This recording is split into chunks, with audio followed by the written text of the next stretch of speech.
Okay, back with another PlayStation of mine. Here goes my regular PlayStation 1.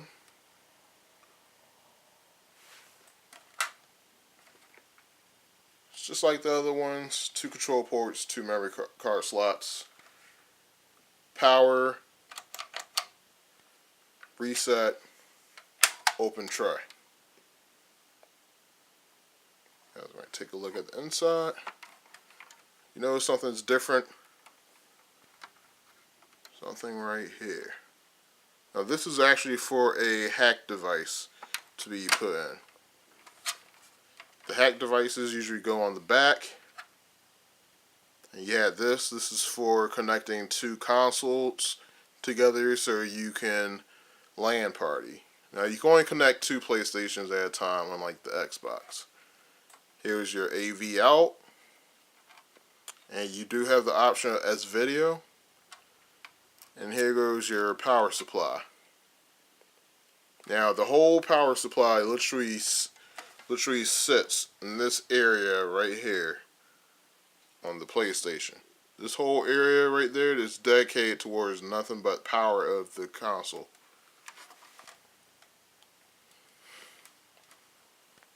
Now we're talking about this. Now I felt it was important to have that PlayStation out since we're going to be talking about hack devices. Now let's talk about this little spring right here. Basically what this spring right here does is that it tricks. If you notice, there's a little. I'll take that out. It doesn't take that long to put in. You see that little plastic thing right there? That goes down into a button. You see that little circular thingy.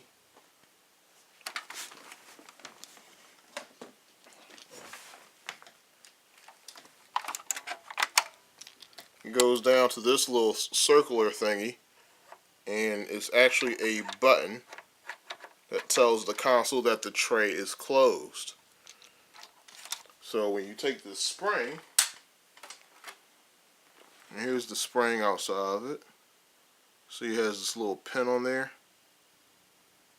Then it has that. This part really isn't needed that much. So what you do is you take the spring and then you'll put it inside that little tiny hole. And it will press the button, tricking the console into thinking that the tray is closed when it is not. Why would you need to do that? Because this thing does Japanese games.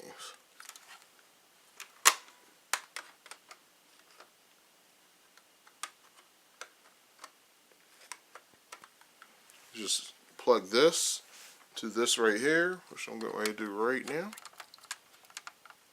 Push that in.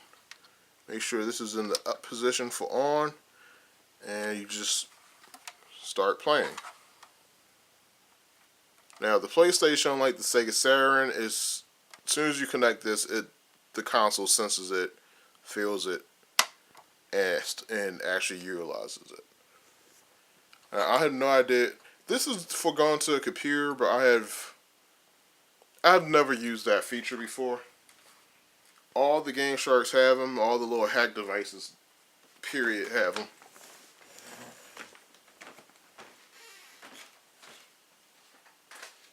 So let me show you one of my favorite Japanese games for the PlayStation. Macross VFX 2. So what you do, you'll take an American game, you'll turn the thing on, take an American game, start with the American game, leave this open with the spring inside. You go in, do a selection real quick, then you swap, it'll stop the disc, it'll stop spinning it, pull the American game out, put the Japanese game in. Now you don't even have to close it, you can just leave the lid like that, but I just do that so dust doesn't get in there. And then you go press another couple buttons on the controller, and that's, boom, you're in. So that's how that thing works. Now take this off. Take this. For some strange reason, these kept breaking.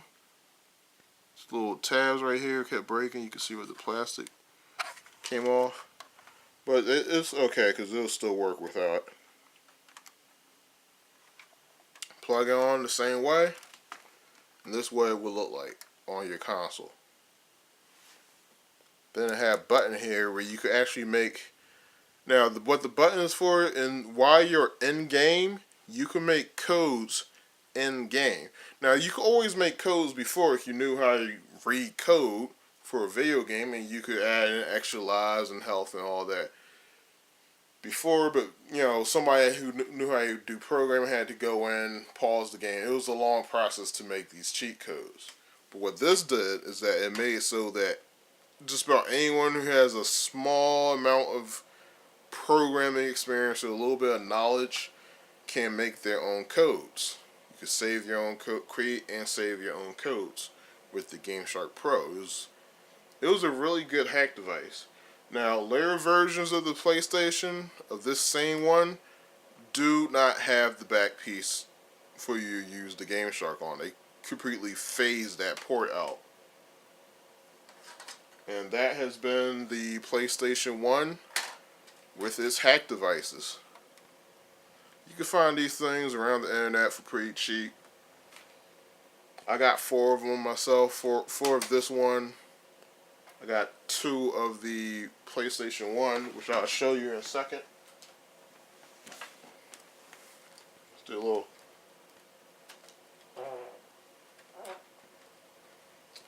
And I'm not sorry about that. Do a little size comparison. Now, if you're asking me which one I like more, it's not this one. It's this one. It's the old guy. One of the reasons why I like the old guy, you can put hack devices on very easily. And this one actually has anti-skip built into the console, which is the biggest thing. And, you know, it's not even really that big. You can actually take this, put it in a car, no problem.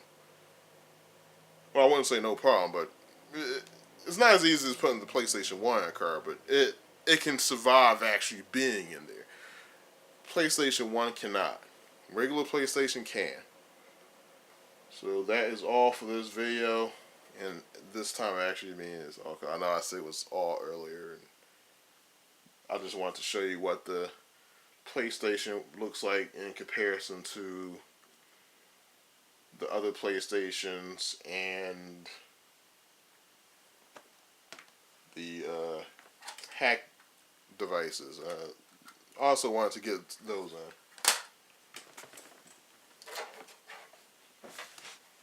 In fact, let me show you another size comparison.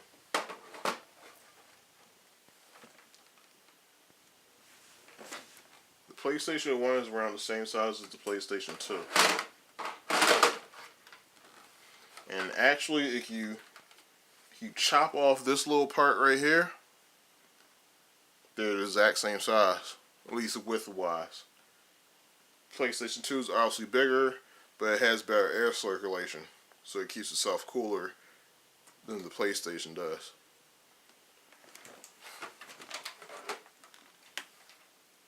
So that is all for these guys.